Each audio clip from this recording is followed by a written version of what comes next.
Magandang araw mga kababayan, narito na ang pinakabagong ulat sa lagay ng panahon ngayong araw, August 29, 2026, Saturday. Patuloy nating binabantayan ng mga low pressure sa hilaga at silangang bahagi ng bansa dahil anumang oras posibleng ma-develop sa bagyo ang mga ito. Pero kahit malayo ang mga sistema, ang impluensya nila sa habagat ay mas dapat pagtuunan ng pansin at nakikita sa mga weather model na hanggang sa unang linggo ng September ay may mga sistema o bagyo na mabubuo sa paligid ng bansa. Para naman lagi kang updated sa lagay ng panahon, i-click mo lang ang subscribe button. Sa kasalukuyan ay patuloy na nakakaapekto ang southwest monsoon o habagat sa Luzon at Visayas. Ngayong araw, mas mabigat ang inaasahang pag-ulan sa malaking bahagi ng northern at central Luzon, lalo na sa Ilocos Region, Pangasinan, La Union, Benguet, Bataan, Zambales, Tarlac at Pampanga. Kasabay nito, may low pressure area na binabantayan sa hilagang silangang bahagi ng Batanes, habang sa mas malawak na paligid ng bansa ay nakikita pa rin ang sunod-sunod na pagbuo ng mga posibleng sistema na maaaring magpalakas pa sa habagat sa mga susunod na araw. Ngayong umaga, ang low pressure area ay tinatayang nasa layong 520 kilometers north-northeast of Itbayat, Batanes. Nasa hilagang silangang bahagi ito ng extreme northern Luzon,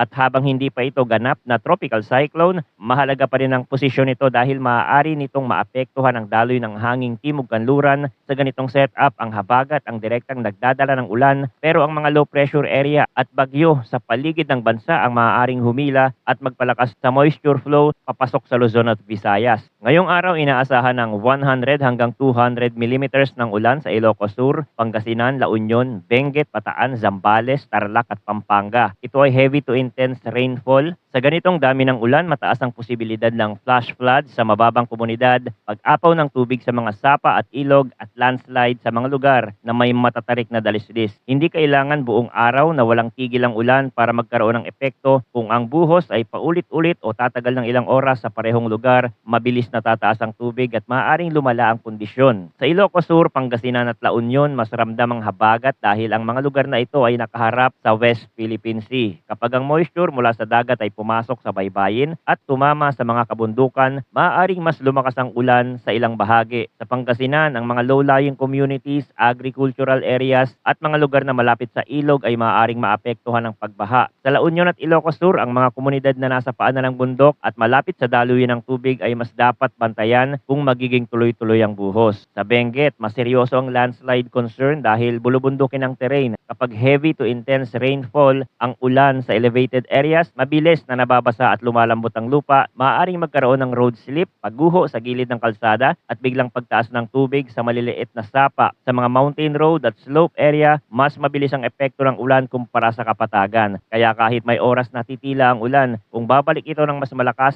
sa loob ng araw, mananatiling mataas ang banta ng landslide at pagragasa ng tubig mula sa mas mataas na lugar. Kasama rin ngayong araw sa 50 hanggang 100 millimeters na rainfall outlook ang Ilocos Norte, Abra, Ifugao, Mountain Province, Nueva Ecija, Nueva Vizcaya, Bulacan, Metro Manila, Rizal, Cavite, Laguna, Batangas, Occidental Mindoro at Oriental Mindoro. Ito ay moderate to heavy rainfall. Malawak ang sakop nito mula Northern Luzon hanggang Central Luzon, Metro Manila, Calabarzon at Mimaropa. Maaaring hindi pare-pareho ang lakas ng ulan sa lahat ng lugar, pero kapag may aktibong monsoon band o thunderstorm na dumaan, maaari itong magdala ng mabigat na buhos sa loob lamang ng maikling panahon. Sa Ilocos Norte, Abra, Ifugao, Mountain Province at Nueva Vizcaya, mas dapat bantayan ang mga lugar na may kabundukan at matatarik na daan. Sa Abra, Ifugao, Mountain Province at Nueva Vizcaya, ang ulan sa upland areas ay maaaring magdulot ng landslide at mabilis na pagtaas ng tubig sa mga sapa. Sa Ilocos Norte, maaaring maramdaman ang pag-ulang dala ng habagat, lalo na sa mga lugar na nakaharap sa kanlurang bahagi. Kapag ang ulan ay paulit-ulit, posibleng lumambot ang lupa at tumaas ang tubig sa mga mababang bahagi. Sa Metro Manila, ang 50 hanggang 100 millimeters na ulan ay sapat para magdulot ng pagbaha sa underpass, mababang kalsada, creekside communities at mga lugar na mabagal ang drainage. Maaaring may ilang lungsod na makaranas lamang ng mahinang ulan, habang ang ibang bahagi ay biglang tatamaan ng malakas na buhos. Bukas, inaasahan ng 100 hanggang 200 millimeters ng ulan sa Ilocos Norte, Ilocos Sur, La Union, Pangasinan, Abra, Benguet, Zambales at Bataan. Ibig sabihin, magpapatuloy ang heavy to intense rainfall sa malaking bahagi ng northern at western Luzon. Sa Ilocos Norte at Ilocos Sur, maaaring maging mas malakas ang epekto ng habagat habang dumadaloy ang moisture mula sa kanlurang karagatan. Sa La Union at Pangasinan, posibleng magpatuloy ang pabalik-balik na buhos sa mga baybaying bayan at sa mga lugar na malapit sa ilog. Sa Abra at Benguet, mas mataas ang babantayan sa landslide. Sa Zambales at Bataan, ang muling pagpasok ng 100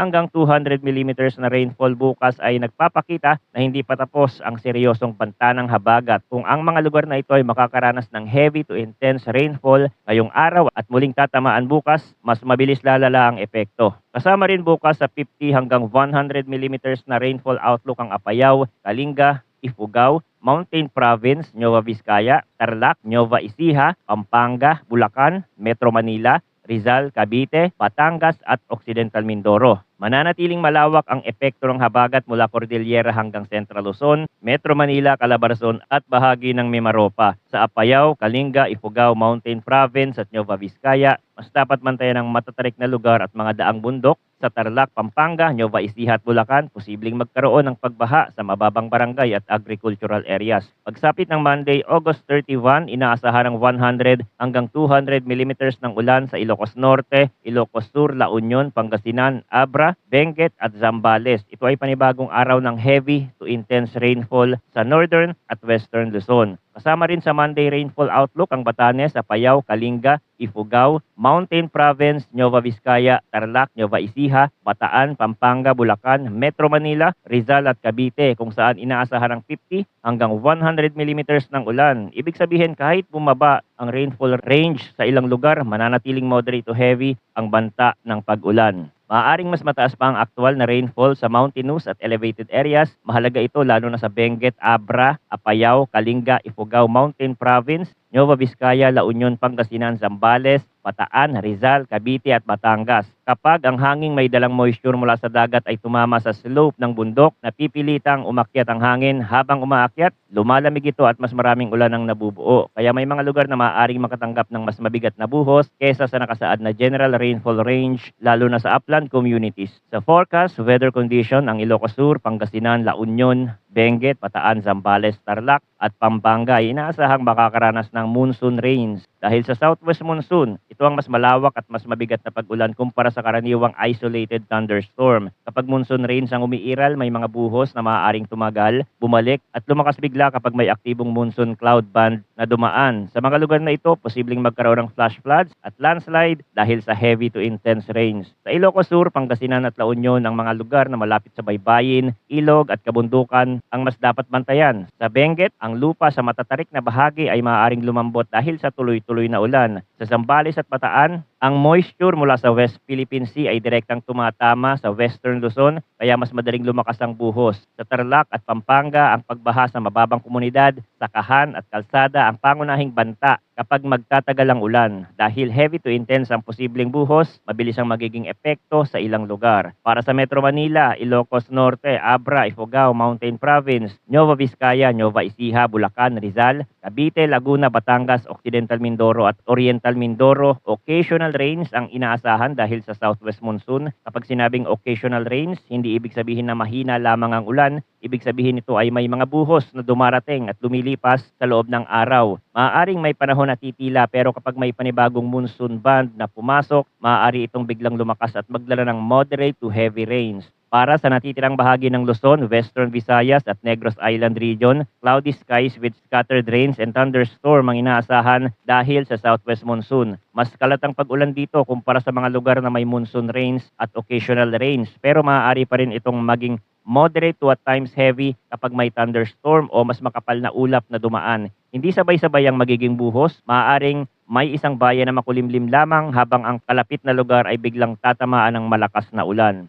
Sa Western Visayas at Negros Island region, maaaring mas maramdaman ang epekto ng habagat sa mga lugar na bukas sa southwest flow. Ang mga coastal communities ay maaaring makaranas ng mas ramdam na hangin mula southwest, habang ang mga lugar na may mababang drainage ay maaaring bahain kapag naging malakas ang thunderstorm. Kung may pabalik-balik na ulan, Sa isang lugar, maaaring magkaroon ng localized flooding o landslide sa mga sensitibong bahagi. Sa natitirang bahagi ng Luzon, scattered rains and thunderstorms ang aasahan. Pero ang severe thunderstorm ay maaari pa ring magdala ng mabilis na epekto. Para sa natitirang bahagi ng bansa, partly cloudy to cloudy skies ang inaasahan na may isolated rain showers or thunderstorm dahil sa localized thunderstorm. Sa Mindanao at iba pang lugar na hindi direktang nasa sentro ng habagat, mas karaniwan ng biglang ulan sa hapon o gabi. Kapag naging severe ang thunderstorm, maaaring magkaroon ng malakas na buhos, pagkulog, pagkidlat at pabugsong hangin sa mga mababang lugar at mga bahaging may matatarik na dalisdis. Posible pa rin ang flash floods o landslide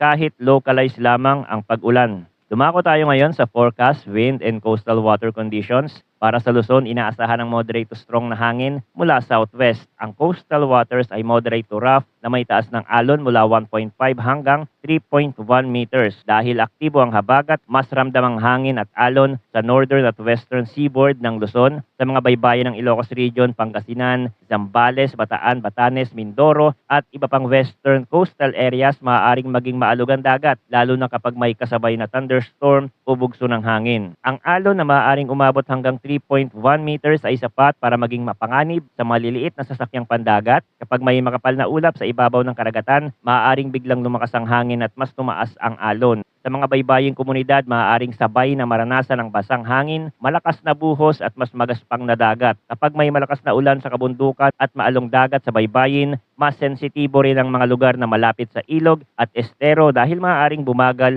ang paglabas ng tubig. Para sa natitirang bahagi ng bansa, light to moderate ang hangin mula south to southwest. Ang coastal waters ay slight to moderate na may taas ng alon mula 0.6 hanggang 2.1 meters. Mas banayad ito kumpara sa Luzon pero hindi ibig sabihin na palaging payapa ang dagat. Kapag may localized thunderstorm sa ibabaw ng karagatan, maaaring pansamantalang lumakas ang hangin at tumaas ang alon. Kaya kahit slight to moderate ang general sea condition sa ibang bahagi ng bansa, posible pa rin ang biglang pagbabago kapag may makapal na ulap at malakas na thunderstorm. Kung sisilipin natin ang ibang mga weather model, ipinapakita na sunod-sunod ang pamumuo ng mga low pressure area sa paligid ng bansa. Sa ngayon, mayroon ng bagong nabuo sa silangan na may mataas na chance ng development at mas mataas nga ang posibilidad nitong maging bagyo kumpara sa naunang low pressure area. Kapag ito ay naging tropical depression sa loob ng Philippine Area of Responsibility, tatawagin itong bagyong Pilandok. Depende pa rin kung alin sa mga low pressure area ang unang magiging bagyo dahil mabilis magbago ang development ng mga sistema sa ganitong aktibong panahon. Ang hindi nagbabago sa kasalukuyang pattern ay ang patuloy na paghila ng mga sistemang ito sa habagat. Kapag may low pressure area o bagyo sa tamang posisyon sa silangan, ilaga o kanluran ng bansa, maaari nitong palakasin ang hanging timog kanluran. Ang hanging ito ang nagdadala ng moisture mula sa West Philippine Sea papasok sa Luzon at Western Visayas. Kaya kahit ang mismong sentro ng sistema ay hindi nakikitang magla-landfall sa kalupaan ng bansa, maaari pa rin itong palakasin ng ulan sa malaking bahagi ng Luzon at Visayas. Mapapansin din ang development ng isa pang sistema sa kanluran. Kapag may namumuong sistema sa kanluran habang may isa pang binabantayan sa silangan o hilaga, mas nagiging komplikado ang daloy ng hangin sa paligid ng bansa. Posibleng mas maging aktibo ang habagat, depende sa magiging pwesto at lakas ng mga sistemang ito. Bukod pa riyan, sa mas mahabang pananaw, may nakikita pa ulit na isang bagyo na mabubuo. Dahil dito, hanggang sa unang linggo ng September, posibleng maulan pa rin sa ilang bahagi ng bansa, lalo na sa mga lugar na karaniwang tinatamaan ng habagat. Sa ganitong mas mahabang outlook, mas mataas ang uncertainty. Maaaring magbago ang eksaktong track, lakas, bilis at direksyon ng mga susunod na sistema. Pero malinaw na nananatiling aktibo ang paligid ng Philippine Area of Responsibility. Hindi ibig sabihin na lahat ng mabubuong sistema ay tatama sa bansa. Pero maaari silang magpalakas ng habagat o magdala ng panibagong pag-ulan depende sa kanilang posisyon. Kaya ang mahalagang babantayan ay hindi lamang kung saan tatama ang bagyo, kundi paano nito hihilahin ng ulan papasok sa Luzon at Western Visayas. Sa mga susunod na araw, ang pangunahing babantayan pa rin ay ang tuloy-tuloy na heavy to intense rainfall sa Ilocos Region, La Union, Pangasinan, Abra, Benguet, Zambales, Bataan, Tarlac, Pampanga at iba pang bahagi ng Northern at Central Luzon. Ngayong araw pa lang, marami ng lugar ang nasa 100 hanggang 200 millimeters na rainfall range. At bukas hanggang Monday, mananatili ang banta ng malakas na pag-ulan sa maraming bahagi ng Northern Luzon. Kapag sunod-sunod ang ulan, mas tumataas ang posibilidad ng pagbaha, landslide, road slips at pag-apaw ng tubig sa mga ilog at sapa. Manatiling nakatutok sa mga susunod na update tungkol sa lagay ng panahon. Maraming salamat sa inyong panonood at mag-ingat po tayong lahat.